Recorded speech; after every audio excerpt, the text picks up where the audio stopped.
Hey my friends, what is up? Derek here from Bomb Socks, back with another week of Bomb Bites, where we feast upon the words of Christ, one bite at a time.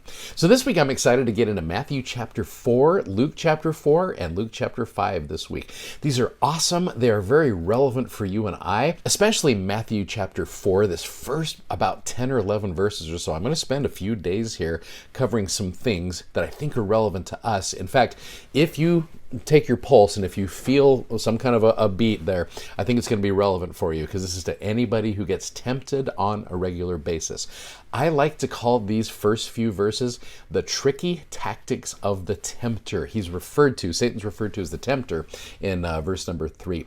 So one of the things to understand here is you had the baptism of Jesus Christ, a significant event that we talked about last week as we went through the Gospels. So there's a unique little principle here, just even right before we get into this chapter. Temptation often comes on the heels of a spiritual experience, right? I'm going to be bold and suggest that the baptism of Jesus was a pretty significant spiritual experience, right? And you and I are the same way. Anytime we've experienced something great, maybe it's your baptism, maybe it's a great seminary lesson for you who are teenagers watching this, maybe it's FSY, maybe it's Trek, maybe it is a mission, maybe it's the marriage of a child in the temple, whatever it is. Temptation is often going to come after you've had this wonderful spiritual experience. That's when Satan comes along and wants to take full advantage of that. So you get into Matthew chapter 4, verse number 1. It says, "Then was Jesus led up of the Spirit into the wilderness to be tempted of the devil." The footnote, the Joseph Smith translation is fantastic through these and must be used. So make sure you click on those footnotes as you're going through your study of it. It says to be with God. So again, it's coming off of a spiritual experience. But one of the things also, he is in the wilderness, the Judean wilderness. Temptation often comes at a time of physical exhaustion and mental fatigue. It talks about in verse number 2 how Jesus had fasted 40 days and 40 nights and he was afterwards and hungered. Might be one of the greatest understatements in Scripture, right? So it's going to come oftentimes of physical exhaustion, mental exhaustion. Satan knows when to play on your emotions and your physical health during those times. Now, you get into verses 3, verse 6, and verse 8, and you're going to see the three ways that Satan tempts Jesus. The first one, verse number 3, knowing that he has been fasting, the tempter came to him and he said, "If thou be the Son of God, command these stones to be bread." So he goes after his physical appetite, right? He's been fasting. Satan knows how to go after your physical appetites.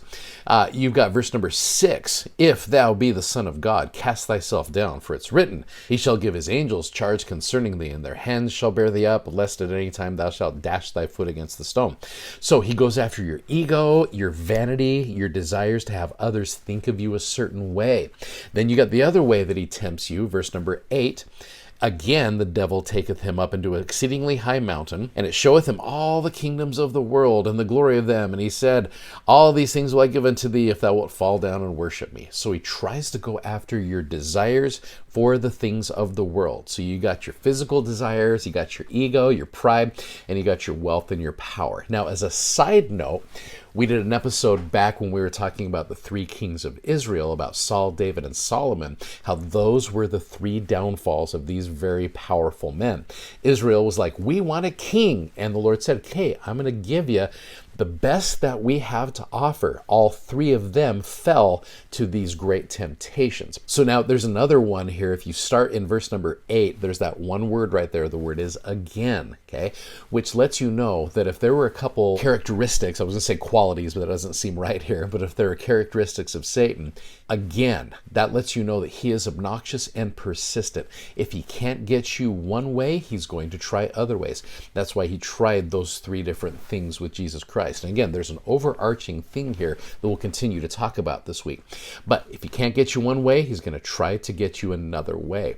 And so those are some things to understand here. Now, also knowing at the rest of this chapter here, Jesus is about to start his ministry, and that's what he is preparing for. It's why he goes into the wilderness to commune with God and to prepare himself properly. Just like we talked about at the beginning, how temptation often comes on the heels of a spiritual experience, it is often going to come before you are about to do something spiritually significant.